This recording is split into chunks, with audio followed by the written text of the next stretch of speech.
Ready start. पिछले हफ्ते आई centre for monitoring Indian economy की रिपोर्ट के मुताबिक जून 2022 में बेरोजगारी दर बढ़कर 7.80% पर पहुंच गई, जबकि मई 2022 में यह 7.12% थी। इस संदर्भ में उल्लेखनीय है कि जनवरी से मार्च 2022 की अवधि पर आधारित सावधिक श्रम शक्ति सर्वे के मुताबिक इस समय देश में रोजगार सृजन की स्थिति सुधारना जरूरी है।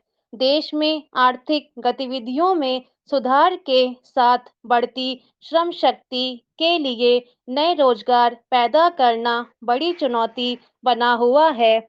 इसके लिए जहां सरकारी क्षेत्र में नौकरियां बढ़ाना जरूरी है, वहीं निर्माण क्षेत्र सहित निजी काम में करने वाले श्रमिकों की तादाद भी बढ़ानी होगी। इसके साथ साथ अस्थायी या ठेके पर काम करने वाले श्रमिकों की काम की दशाएं सुधारने और उनकी सामाजिक सुरक्षा सुनिश्चित करने की भी जरूरत है। गौरतलब है कि केंद्र सरकार भी अब सरकारी नौकरियां बढ़ाने की जरूरत को समझ रही है।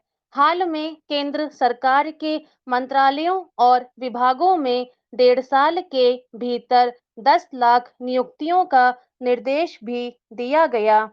पिछले साल दिसंबर में संसद में बताया गया था कि केंद्र सरकार के विभागों में 1 मार्च 2020 तक 8,72,000 पद खाली पड़े थे। यह बात महत्वपूर्ण है कि देश में बड़ी संख्या में युवा सरकारी नौकरियों को पहली पसंद मानते हैं, लेकिन केवल सरकारी नौकरियों से रोजगार की बढ़ी हुई चुनौतियों का हल संभव नहीं है। इसके कई रणनीतिक कदमों की जरूरत है। इसमें कोई संदेह नहीं कि पिछले 5-6 वर्षों से बेरोजगारी उच्चतम स्तर पर है। राष्ट्रीय नमूना सर्वेक्षण कार्यालय की रिपोर्ट के मुताबिक 2017-18 में बेरोजगारी 4 दशक के ऊंचे स्तर पर रही। हालांकि कोरोना काल में सरकार ने उद्योग कारोबार से घटते हुए रोजगार को बचाने के लिए अनेक पहल की और स्वरोजगार को बढ़ावा देने के लिए विशेष वित्तीय योजनाएं भी शुरू की थीं।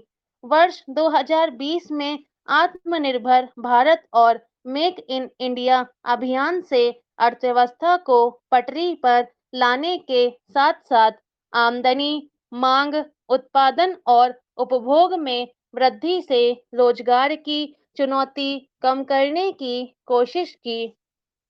फिर भी पूर्णबंदी और प्रतिबंधों से उपजी बेरोजगारी का असर अभी तक कायम है। अब रूस यूक्रेन युद्ध के कारण उद्योग व्यापार में मंदी की आहट के बीच रोजगार संकट और गहराता जा रहा है।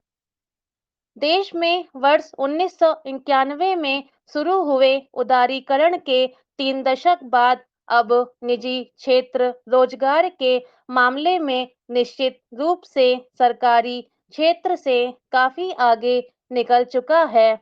अब देश ही नहीं, पूरी दुनिया में सरकारी क्षेत्र में नौकरियों की बजाय निजी क्षेत्र स्वरोजगार, उद्यमिता और नवाचारी उद्योगों में रोजगार के अवसर कई गुना अधिक हैं।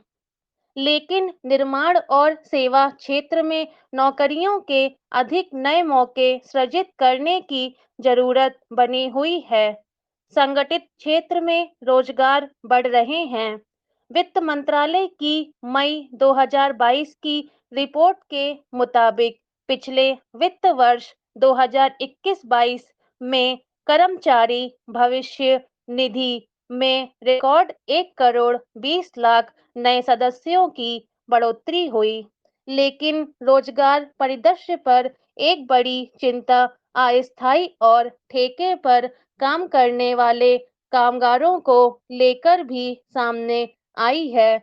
ऐसे श्रमिकों की संख्या तेजी से बढ़ रही है, खासतौर से सेवा क्षेत्र में। स्टॉप।